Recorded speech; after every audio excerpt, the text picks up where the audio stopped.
So on this episode of why we read past the abstract before we post something on the internet and look like a dipshit, Joel Seedman put up a post, actually this post.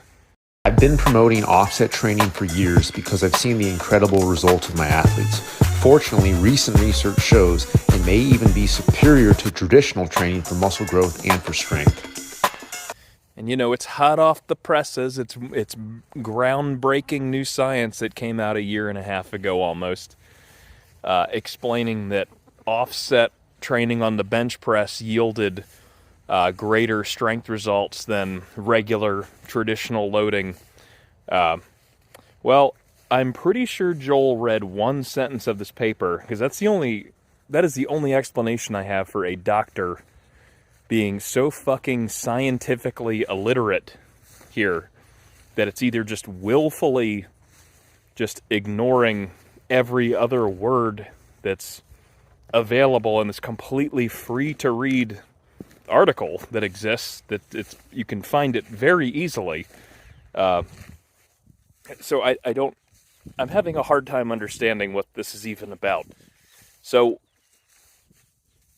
the issues here are, you know, along with every other program study that's ever been done, is there's only 20 people. There's only 20 subjects in the study. All 20 of them had at least 10 years of bench pressing experience. So this is super important when you try to draw a conclusion to everybody that offset loading is good for everyone.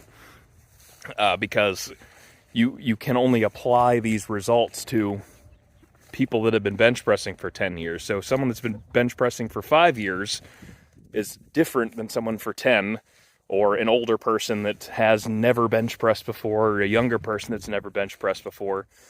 Because you have this is cited in the limitations of the study. There's like a significant force imbalance that you have to be aware of for something like that, where you run the significantly higher risk of injury having somebody do this dumb shit when you apply it to everybody. So no caveat on that, on his weird herky jerk off 90-degree abrupt start and stop bench pressing that he's doing. I still have yet to receive an explanation for what the weird little jerky little motions at the bottom and the top of his 90-degree movements are. It's just to look what he thinks is cool while he's breathing hard, while he's pushing 85 pounds or whatever the hell he's doing in his video.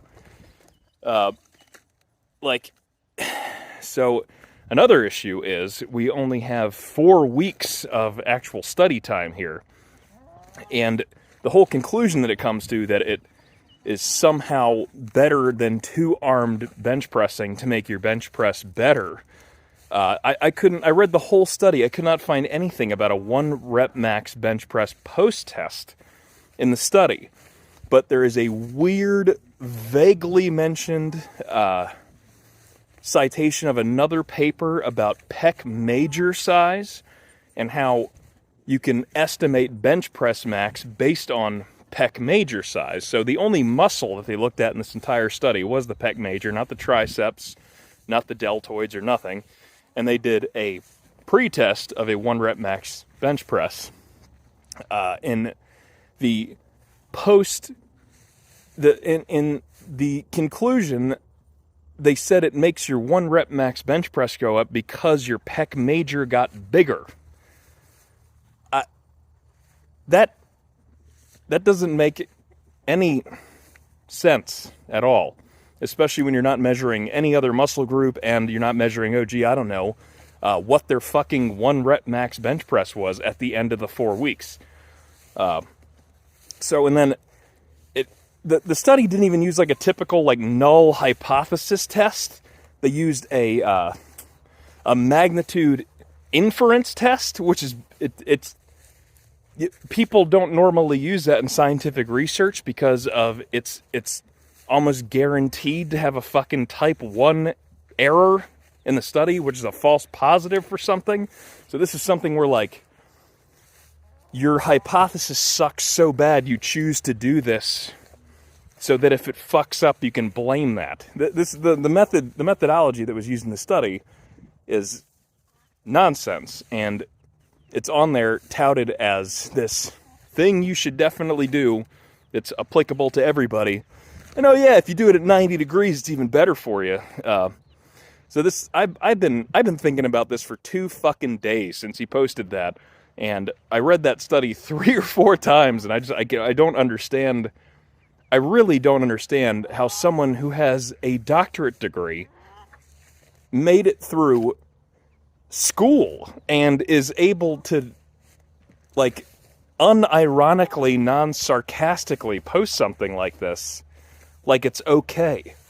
I mean, this is like going in for brain surgery, and the fucking brain surgeon comes into the room snapping his fingers like, hey, eyeball connected to the neck balls, hey man, what's up?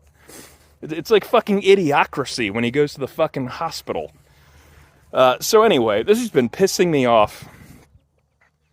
I don't even know this guy. I don't even know why I follow him. I think I follow him on Instagram just to be upset about some of the dumb shit that he posts. But this was too much. This was too much. Anyway, okay, I'm done. All right, have a nice day.